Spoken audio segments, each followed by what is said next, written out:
Hello and welcome to Box, the football talk show brought to you by Sportology TV with myself, Ali Drew, and my co-host, Uni. On the last episode, I was joined by Crystal Palace presenter and DJ Jay Knox, who was passionately talking about his club and got us a bit excited about the possible return to Stadium of Fans. But on this week's episode, we have some huge guests joining us. Today, in this episode, we've got an absolutely massive guest. He knew how to put the ball in the net. A former West Ham, Leicester, Everton legend, someone who's a former England international. He knows how to put that ball in the net and now doing stuff for Sky Sports. None other than Tony Cottee. Tony, how you doing, my friend? You okay? Hello, Uni. Hello, Ali. Yeah, I'm really good, thanks. And with the weekend we just had, when you get Everton beating Liverpool, you get Leicester beating Aston Villa, and then you get West Ham beating Spurs. It's pretty much the perfect weekend for what a great time to speak to me. It is perfect timing. How's life been for you? Obviously, we said you're on Sky Sports now doing a bit of punditry work. How are things? Yeah, good, thanks. All good. Yeah, I've been busy. I've been on Sky. This is, I think, it's September this year. I'm 20 years as a pundit with Sky. So it's gone like that, Ali. So it's gone so quick. But I love it. I mean, not quite the same at the moment. I've got to be honest. When you go to the games, I was at Peterborough on Saturday, and without the fans, even at the League One level, it's not quite the same. I mean, I've been to a few Premier League games as well, and it's tough for everyone. I think it's tough for the players, managers, pundits, reporters, cameramen. I think everyone is it's not football as we know it, but we're putting out the product. And I think for a lot of people, it's just great that we've still got football, because it's been really tough. As we all know, it's really tough for everyone at the moment. And I think football really puts a smile on everyone's face. And it certainly did for me at the weekend. Some clubs. Before we talk about your former clubs, I just want to ask you, 20 years ago, when you went to Sky Sports and you became someone who is involved in the media side of things, how was that transition from being a football player? In football, we speak to a lot of football players, and they're like, you're told what to say when it's a press conference, when it's an interview, you generally are media taught, so you know what to say. But now you're giving your opinion, so it's a whole different ballgame. You've opened up your horizons. You've got a lot more to say. How was that transition initially for yourself? Well, I think first and foremost, I think as a player, I always like talking to the press. I think some or even a lot of players they're not comfortable. They don't really want to talk to the press, but you have to do it. It's part of your job. But I always actually really enjoyed it. And I also thought as well, if the press want to talk to you after the game, you must have done something all right. You must have scored a few goals or something. So I did enjoy that part of it, but I didn't really have a plan as such. It's a bit naughty, really. I had a very short spell as player manager at Barnet. It didn't quite work out. And then all of a sudden I thought, wow, what am I going to do with myself? I need to work. I had a great time as a footballer, but I didn't earn the money that the players earn nowadays. So I needed to work. And I thought, well, I've always enjoyed the media. I'll try and get in at Sky. And I sort of made a couple of phone calls, and I got invited onto the Soccer Saturday show. But I think it was very different 20 years ago. I think nowadays, footballers, you're right, they have media training. They sort of know what to say and when to say it. But for me, it was just get on with it. And, my first panel, and you two might be too young to remember these guys, but I had George Best, Rodney Marsh and Frank McClintock, and that was my first ever Soccer Saturday panel. Three, not only legendary footballers, but three ex-players that have been doing the media for probably 10, 15 years. And of course, I've just come straight out of retiring in July, and then in August, I'm on the show. And it was hard work from the point of view. I was literally thrown in at the deep end, but I must have done all right because I've been there for 20 years. So. You're still going. Well, we do need to start off talking about West Ham. So obviously having a fantastic season. This weekend didn't change. It was a 2-1 beating of Spurs. How good is it to see results like that, and they're in fourth in the table? Well, I think with West Ham teams of the past, Ali, and listen, I'm as guilty of this as anyone, but we've always had good players at West Ham. They've almost been, not everyone's, but a lot of people's second club, because they play nice football. They have good footballers. I'm thinking in the modern era, you've had all the Joe Coles, Rio Ferdinands, the Canios, and then you had Alan Devonshire's, Trevor Brookings, and Billy Bonds, and then the 3 World Cup winners. So there's always been good players at the football club. But the one thing they've always struggled with is consistency, and that is the key word, really. And if you look at this West Ham team, bearing in mind they nearly got relegated last season, to go from relegation candidates to now sort of almost challenging it, and not just to get into Europe, they're challenging for the Champions League at the moment, which is a real feat in itself. I think as a West Ham fan, which I am, you don't want to get too carried away because you know that the wheels could come off in the last 13 games. But they've done really, really well so far, and great credit to David Moyes, because I think he's done a wonderful job. But they've signed some good players recently, and there's a real good team spirit at the club. Just talking about David Moyes then, when he first came in, I can remember the reaction from a lot of West Ham fans. It wasn't that big, glamorous manager that they wanted, somebody that could push them forward. But this season, he's shown that he potentially could be the manager of the season if he keeps them there or thereabouts, the position that they're in at this present time. Just talk to me about David Moyes and how great he's been for the club, just coming in and doing what he needs to be doing at this present time. Well, the thing is, I mean, listen, when he got appointed the first time, the fact that the club got rid of him was absolutely ridiculous. They should never, ever have got rid of David Moyes. They got him into the club. He was wonderful at Everton, as we all know, done a great job. I thought he got sacked a bit too early at Man United, and then he had the Sunderland. I think it was at Soucek or wherever he went in Spain, and it was difficult for him. But he did well. He kept the club up. They didn't get relegated under David Moyes, and then for whatever reason, they thought we're going to get a world-class manager, which I would severely, doubt that about Pellegrini. I don't think he was a world-class manager. I think it's a bit easier to manage world-class players at Man City than it is to manage players at West Ham. And they spent a lot of money. They spent £150 million on players that a lot of them aren't at the club anymore. And then, of course, when it's all gone wrong, which I always felt it would go wrong, and I said that at the time, I'm not I don't take pleasure out of that, but I just felt it was the wrong thing to do. When David Moyes was reappointed, and you just touched on it, only like the fans were disappointed, but they wasn't disappointed with David Moyes. I think they was just disappointed with the sequence of events that had gone on. It was like, we're going back to the person who saved us from relegation the last time. So, there was more of that as a disappointment, not particularly personal against David Moyes. I think we all knew that David Moyes was a good manager. It was just, oh, God, we've got from Pellegrini, and now we've gone back to David Moyes. And that's what the fans were thinking. I'm just trying to defend them a little bit. But I don't think they'll be saying that now about David Moyes. I think they'll be saying, wow, what a job he's done. He's doing now for West Ham what he did for Everton. And that was always what he was going to do. He just needed time. And they only gave him, 6, 7, 8 months to the end of the season. And then they decided to look elsewhere. So it's all been a bit baffling. But I think we're fair to say now that David Moyes, he's a top bloke. You go to the training ground, he's a wonderful guy, very engaging, looks after the ex-players, looks after his current players, and he understands what it means to be West Ham United manager. So I'm a big fan, always have been, and I'm so pleased with him, I really am. Well, I want to talk about Jesse Lingard. Obviously, he's been a bit of a sensation since going to West Ham. How good is it to see that he's making a difference to West Ham? He scored at the weekend, but also how important is it for him to be playing at all and also playing so well? Well, I feel sorry for him a little bit. Obviously he was a good young player who comes through, starts playing for England and everything. I think there's spells in your career where everything seems to go. Whatever you touch, it turns to gold. And I think Jess had a period like that where he was doing that for Manchester United. And then, sometimes you just can have a few little injuries, a little bit of a loss of form, and then you get a change of manager. Obviously, he's got Solskjaer as the manager now. And sometimes you just don't see eye to eye with the manager. He might not fancy you. You might have a row and never recover. So many things can happen. But it's been West Ham's game without a doubt. And David Moyes knew what he was getting when he signed Lingard. Everyone's saying West Ham need a centre forward. Well, actually, what they needed was a Jesse Lingard, really, someone who can play in that centre forward role, but also is a very attacking midfield player. And I'm really pleased for him. He's been really, really good since he come to the club.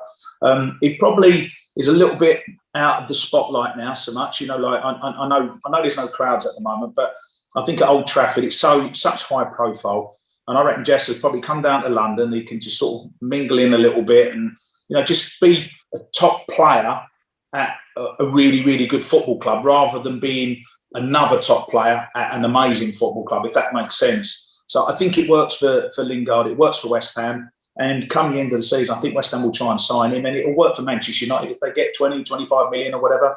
I think it will suit all parties. But he's been brilliant so far. No, I'm really happy for Jesse. He's always been a talented player. I just think that the last couple of years he's had certain things going on in his personal life which have obviously contributed to his footballing game. But it's always good to see him do well. He's a Manchester lad. I'm a Manchester United supporter, so it's always good to see your own doing well elsewhere.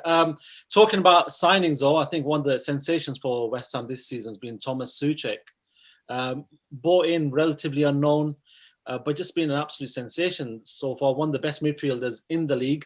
Him and Declan Rice seem to have this great partnership in midfield, and they're both contributing towards goals, more Soucek than Rice. But talk to me about him. He's been great for the Premier League. Yeah, he has. He's been, he's a goal scoring midfielder, and they're almost few and far between. We all remember the great Lampards and Gerrards, etc. Scoring goals from midfield. I think he was rather unfairly compared to Fellaini, who you would know only from your Man United days. I think he's a better player than Fellaini. Much better, yeah. He's a bit more mobile than him. I think David Moyes compared him to Tim Cahill, and again, that's it's a big compliment as well, because Tim was one of the outstanding midfield players, scoring goals of his time. Very good in the air. But I think he's his own player. You're right, he's got a great partnership with Dec. Dec is much more defensive than Thomas, but I think it works because they work off each other. If Dec does go forward, Soucek drops in and vice versa, gives him the license to get forward. At set pieces, West Ham have scored a lot of goals from free kicks and corners, and he's been involved in a lot of them. So he's been an excellent signing. I mean, at the start of this season, people were saying to me, who are the players that West Ham should sign? And I said, well, they should sign 3 people. Soucek's one, which they did. Declan Rice is another one, because he needs to be on a 5-6 year contract. Otherwise, the big boys are going to be sniffing around him, and we want Dec to stay as captain of West Ham. And the other signing they need to do is David Moyes, because David's contract is up at the end of the year, which is ridiculous, absolutely ridiculous. So, West Ham need to sign certainly Declan Rice a bit longer contract, get David Moyes tied down. But Soucek has been an amazing, but not just Soucek, by the way. Soufal, the right back, has been outstanding. Jared Bowen has been a really, really good signing as well. And now Lingard. And if you look at, when I mentioned the Pellegrini years, there was about 12 players that arrived. And I think of the 12 players, I don't know how many are in the current team. It's probably not many. But if you look at the last 4 or 5 signings since David Moyes returned to the football club, they've been outstanding. And Soucek has been brilliant. You were a former striker yourself. You knew how to put the ball in the back of the net. But talk to me about Mikel Antonio, somebody who never started off as a striker. He was played in various positions before he was sort of made a striker, but now seems to just be a different type of striker you see. Normally, strikers like to run behind. He's got a lot more power. He knows he can sort of bully a defender at times as well. He knows how to put the ball in the back of the net. But just give me your opinion on Mikel Antonio. He's again, you might not remember this character from my early days as a kid, but Roy of the Rovers, we used to call him, and I'm sure you've heard the saying. But basically, Mikel he's played everywhere. I think the only place he hasn't played with West Ham is in goal, but he's played right back, right wing back, left back, midfield, right wing, left wing, centre forward now. And do you know what? I'm really pleased with him. He's a great lad, and the one thing he's brought into his game now is scoring goals, and not just spectacular goals, because you get some centre forwards or players playing in that forward position who get spectacular goals, but they don't get the tap-ins. And if you look at the first goal against Spurs yesterday, it was a really scrappy, scruffy goal, but that was the goal. I used to love those sort of goals, because everyone's saying, oh yeah, he's only 2 yards out and all that, but people forget you have to make the run to get into the position. You've got to put yourself in there to get those sort of goals inside the 6-yard box. And you can get 10 of those a year. So if you get your 10 little tap-ins, and then you get the other goals that Mickey's quite capable of getting, you've got a player who's going to get you 15, possibly 20 goals a season. And, the only problem West Ham have got is they're so dependent on him. If he doesn't play, it puts a real strain. Yeah, you can put Lingard up front and other players, Bowen, but it's not having Mikel Antonio up there. He's been really, really good. He's been at the club 5-6 years now. He's just got better and better, and I'm a huge fan. I think the best compliment I can say about Mickey is that I don't think he knows what he's going to do with the ball. So people like us watching the game, we've got no idea, have we? Because he doesn't know, so we've got no idea. But he's a great player. I really enjoyed watching him. How much has becoming a striker changed from when you were a striker to what a striker is now? I think nowadays a striker isn't somebody that just plays up front. Sometimes he has to adapt to play on the right cutting in, left cutting in. it seems like the striker role over the last 20 years, 30 years has changed dramatically. What do you think of that? Do you think it has changed over the last couple of years? Yeah, I think there's no doubt about it. I mean, if you said to me, not at the age I'm at the moment, but if I could go back in time, if you could say that, you know, could I play in the modern era, then I honestly believe I could, because, you know, you look at some of the centre forwards, like Aguero as an example. I know he's not been fit this year, but Aguero, I know he's got good players at Man City, but he's sort of probably similar height to me. But yeah, he plays up there on his own when he's fit. Even Jesus plays up there. He's not much taller. So, yeah, I think you can play that lone role. And it's not quite the same role that you would have played 25, 30 years ago, where you had 2 6'4" centre-halves trying to kick whatever out of you, you know, and it was very, very difficult to play up there on your own. But football's changed now. There's a lot more technical side to it, a lot more passing and, you know, trying to create the space and having to make little runs. So I think I could have done that. But there's no doubt the role of a striker has changed. And also, you've got to be a bit more of a team player as well. Like, even if you look at, you know, what is a very good Liverpool side, you know, you've got Mane, Firmino and Salah, and you look at those 3 players, all wonderful players. But for me, not one of them is a centre forward. You know, so you've got 3 players playing there and no centre forward. Man City have gone 18 games, they've won 18 games and not playing with a centre forward. So, yeah, it's all changed a little bit. But, you know, I hope football goes in cycles, and I hope we go through a spell very soon, hopefully, where we get the goal scorer back, because we're a bit of a dying breed. You know, if you look, you've got Aguero, Harry Kane obviously springs to mind, you know, but he's an all-round centre forward. He's different to what you would call like a poacher, like an Aguero type of player. But hopefully you'll get the return of the poacher. There'll be a glut of goal scorers come through. With the way modern-day football's gone, with it being very technical, I think there's a chance that we might see the return of the goal scorers, you know, somewhere along the line in the next sort of 5 or 10 years. Well, moving on to another former club of yours, Everton. This is a good day to talk about it. Obviously had their first win at Anfield against Liverpool for the first time since 1999, I think. It's been a long time. How good was that to see? You know, they're in 7th, I think, in the table, but they are having a relatively good season, and obviously topped off this weekend. Yeah, I mean, I'm just really pleased for the Evertonians, Ali. I mean, they're wonderful fans. They love their football, and I know they can't be at the games at the moment, but they'll be watching. And I think it's almost been quite a frustrating season in a way for Evertonians, because there's no doubt they've got some really good players. There's no doubt on their day they can compete and, you know, give other teams a really good game. It was an ideal opportunity to play Liverpool. I mean, they're struggling with form at the moment, defensive injuries, and then Henderson went off. So it was a good time to play them, but you've still got to go there and get the job done. You know, fantastic result to win 2-0 at Anfield. First time since Kevin Campbell's goal in 1999, I do believe, is the last time they won it, which is too long for Everton. But they've just, I mentioned the word consistency for West Ham. And West Ham seem to have just been a little bit more consistent than Everton. I think Everton, they've had some really poor sort of home defeats, and they lost home to Fulham, didn't they, recently? Newcastle as well. I'm trying off the top of me. I watch so much football, it all blurs into one. But I know there's been a few disappointing performances. But they've got a really good manager now. There's no doubt about it. He's a top manager who's won trophies. And I always felt it would be a difficult job for Carlo, because he's gone to a football club where they haven't won anything for, coming up for 26 years now. It's a long time for Everton, probably the longest in their history that they haven't won anything.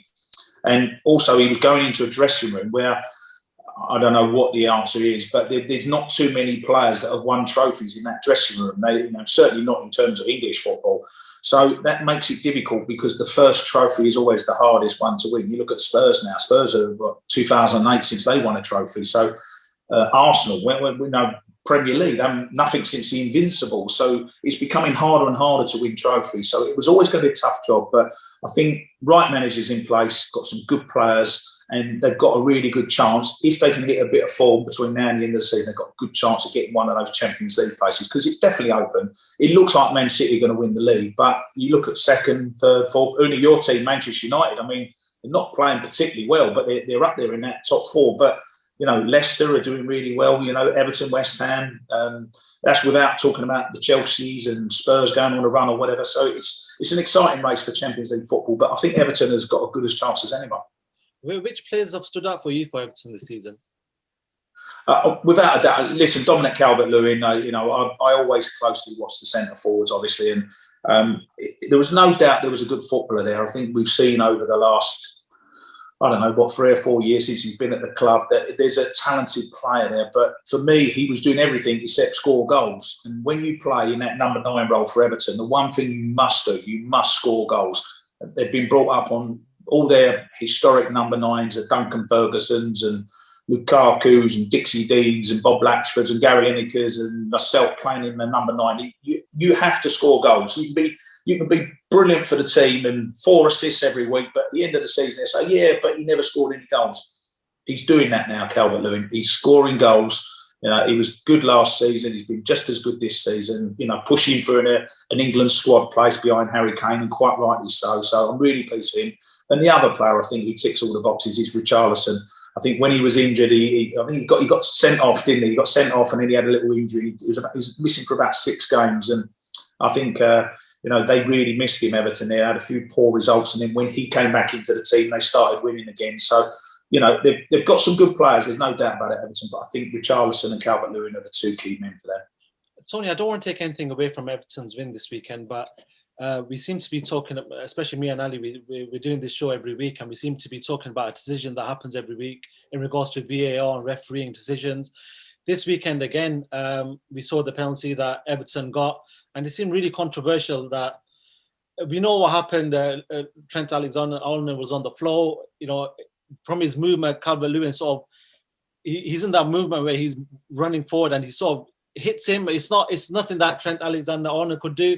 But what did you make of that? Because when I looked at it, I was thinking there's no chance that's going to be a penalty. It's just natural sort of a running movement of a player that hits into another player. But what did you make of it yourself? Ernie, what are you talking about? It was 100% penalty. What did you expect? I knew it.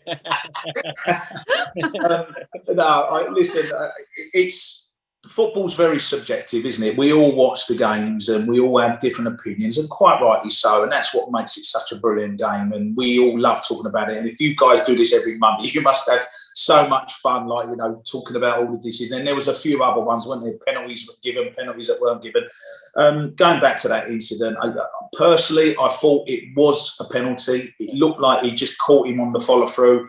And sometimes when it looks like a penalty, the referees have to give them. It looked a penalty, it's given a penalty, and then you then go to VAR, at which point they don't always want to say to the referee, look, you got it wrong. So sometimes they go, do you know what, we're not sure, but we just give the penalty.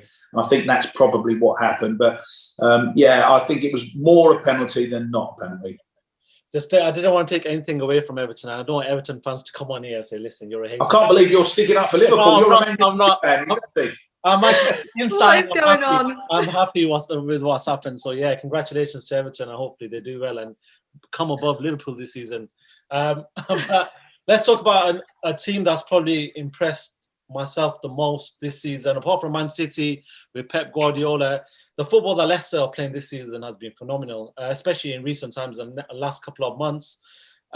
Just talk to me about Brendan Rodgers. He's been doing a fantastic job. He was doing a great job last season. The last 8 games, they sort of started losing games, and they lost that 4th position that they were going to get. But talk to me about Brendan Rodgers and Leicester City this season, Tony. Yeah, he's done a great job. Listen, I thought Brendan was unlucky at Liverpool. I think they should have stuck with him. I really do, because I think he was getting it right at the football club. Didn't sulk, goes to Celtic, wins a few trophies, does a good job there. And then I think Leicester have really, really hit the jackpot with Brendan. Again, he's another guy who's very engaging. When you talk to him, he understands football. He obviously inspires the players. And their recruitment has been, I talk about the recruitment for West Ham, but the recruitment for Leicester has just been amazing. It's been absolutely fantastic. Look at the likes of Castagna coming in, Yuri Tielemans, Soyuncu. I mean, Fofana was he was only a 19-year-old kid, and he looked like he'd been playing there for 12 years. It's been unbelievable, their recruitment. And then you're adding that to the experienced players, the likes of Vardy, Schmeichel, Johnny Evans, really good players. Wilf has been great as well. Wilfred Ndidi has been really, really good in that midfield. And then you've got the youngsters. You've got the Madisons and the Harvey Barnes. And there's good players. I mean, look at Luke Thomas yesterday. They played really well. They're producing players through the academy. They've just spent £100 million on their training ground, Leicester. Listen, we all thought it was possibly a one-off event that happened in 2016 when they won the Premier League. You know, it was great for football, wasn't it? Because it showed everyone that it's not just about the top six. You know, another club can win the Premier League, but we all sort of thought, well, it's fantastic. And listen, I was really pleased, obviously being an ex-Leicester player, but you're thinking, well, where can they go from here? You know, are they going to go back to where Leicester traditionally have been, which is a bit of a yo-yo club, up and down type of thing? But they haven't. They've stabilised themselves. You know, they had a great run in the Champions League when they played there. And last season, and you briefly touched on it, they really should have got in that top four last year. They just sort of blew up towards the end of the season, injuries, a bit of fatigue or whatever. And they just never quite made it. And unfortunately, Manchester United done them, didn't they, on the last game of the season. But this year, I think they've learned from that. I think they've got everything in place. All the ingredients are there. They're playing wonderful football. And this is only my own personal opinion, if, and it's a big if, because there's a 10-point gap, if Manchester City were to hit the buffers, Leicester, for me, would be the favourites to win the Premier League. That's my own personal opinion. That's how good, that's the biggest compliment I can pay them. I've seen them a lot this year. You know, yeah, of course, they've got to keep their top players fit. You know, Vardy gets injured, or Ndidi or Maddison limped off yesterday. If you lose those type of players, it will make a difference. But they play some really top stuff, and I honestly believe that they could challenge Man City. Obviously, you've got to remember that West Ham are going there next Saturday. Once West Ham are beating Man City at the Etihad, the gap's going to be 7 points, so who knows? I can't say I'm joking, because I hope that happens, but you never know in football. You know, everyone's saying Man City have won the league already, and I'm not quite sure that's the case. But Leicester, going back to Leicester, they've been brilliant. Because obviously Man City are doing well. They're having a good run of form. They are, quite far ahead at the moment, but there's still a long way to go. Anything could change. What is you say Leicester you think is going to be the strongest contender to sort of potentially go for that title? Who out of the other teams that are around those positions are sort of strongest for you to get into that top four? You would expect Manchester United. I think, I don't know, again, they've been sort of frustrating. Uni can tell me a lot more than what I would even say about Manchester United, because he watches and it's his team. But, again, frustrating because they've got some really good players. They're sort of juggling around, trying to find the right sort of players in the right positions and everything and that. But you just get the impression that come the end of the season, I think United will be in the top four. I don't know where in the top four, but I think they will be in the top four. I passionately believe Leicester will be in the top four. I really believe that. City, I think, are the only shoo-ins at the moment. They're the only definites you can say, yeah, 100% they'll be in the Champions League places, probably winning the league as well. And then you can take your pick after that, because, there's teams up there. Surely Liverpool got to improve. I know they've got injury problems. They need to improve. West Ham have got that spot at the moment. Chelsea have improved under Tuchel. And then you've got Everton as well that we've spoken about. So I think the way it's going, I don't think the excitement's going to be with who wins the Premier League, but I think there could be a lot of excitement with who's going to get in those Champions League places. And for yourself, I've said that, I think I said at the start of the show, I think David Moyes is probably going to be, for me, one of the, if he sort of carries on doing what he's doing, and Brendan Rodgers are two of the shoo-ins for Manager of the Year. Who else would you have out there? Because it seems that there's been... the only reason I don't put Pep out there is he's got the players at his disposal. He's got world-class players. He's got a world-class squad. But who else would you have in that list? It just depends how it pans out, doesn't it? So, certainly Moisey would be up there at the moment. Brendan, certainly. But then, you look at... I don't know. Listen, if Fulham stay up, look at the job Scotty Parker would have done for Fulham. So... you've got that as well. I'm trying to think off the top of my head. There's always 3 or 4 that will be in contention. If Ancelotti gets Everton into the Champions League or whatever, he'll be probably pushing for it as well. But yeah, at the moment, I would say David Moyes is probably the front runner at the moment. We've still got 13 games to go, and I think no West Ham fan wants to get carried away and start thinking we're going to be in the Champions League next year. But I think if he does get West Ham into a Champions League place, I think he's got a real good claim for it, because, as I say, to nearly be relegated last year, and then if you then get in the top 4, that would be a major achievement, not just by West Ham, but by any football club. So I think at the moment, Moyes is favourite. Brendan's probably second, but a lot can change between now and the end of the season. And of course, you've still got the European football going on as well. So, Tony, before we sort of end this, I just want to ask you played a lot of football. You played over 600 games. Where were you happiest the most? Which club, which period, which era of your footballing career were you the happiest? Do you know what? It's a really tough one to answer because I think it sounds crazy, but I think if you ask me when was I at my most dynamic and scoring the most goals, that was my first spell at West Ham. Okay. I then went to Everton, and I loved my time at Everton. It was very, very up and down. It was a real roller coaster ride, but I had great times in my 6 years at Everton. I then went back to West Ham for a couple of years, and I really enjoyed myself playing under Harry Redknapp at West Ham. That was great in my second spell. And then the 3 years at Leicester under Martin O'Neill, when I won my first ever trophy, that was a real bonus at the end of my career. So it's a really hard one to answer because I enjoyed all those different spells in different ways. But listen, West Ham's my club, so again, if I could transport myself back in time, I probably would go back to my first spell at West Ham, and back in the early mid '80s, and playing up front with Frank McAvenny, and we nearly won the league as well in '86. West Ham finished third, so we had a really good season, and you think perhaps that would be where I would. If I could travel in time, I'd probably go back to that era, I think. Which manager did you like playing under the most? Again, that's a tough one because I'll mention the good managers that I had, and then I'll come to the one that probably I owe everything to. I love working at Howard Kendall at Everton was a really good manager. Martin O'Neill, I've already mentioned, at Leicester was fantastic. Harry Redknapp, also mentioned at West Ham, brilliant. And Bobby Robson Sir Bobby Robson was my England manager. So I had 4 fantastic managers. But I think without John Lyall was my first manager at West Ham, and he got me at the club as a 12-year-old. He brought me through the academy. He gave me my debut. He played me as I was in the first team as a regular at 18 years of age. I turned 18 in July, and in the August I started the season, and I played the whole season as an 18-year-old. And how many managers would do that nowadays? So I think without John Lyall and without what he did for me, I would never have got to Howard Kendall and Harry Redknapp, etc. So I think John Lyall was certainly the most influential manager of my career. Well, before we finish, Tony, we ask this question to all our former players. So we're going to ask you, who was the greatest player that you ever played alongside? Wow. Does it have to be club player, or could it be England? No, it can be England as well. Just, whoever on any team. That's a really difficult one. I mean, in the England squad at the time, when I played 86 to 89, so I played with Glenn Hoddle and I played with Gaza, some incredible players, Brian Robson, Ray Wilkins. It was just an amazing time to be in the England squad.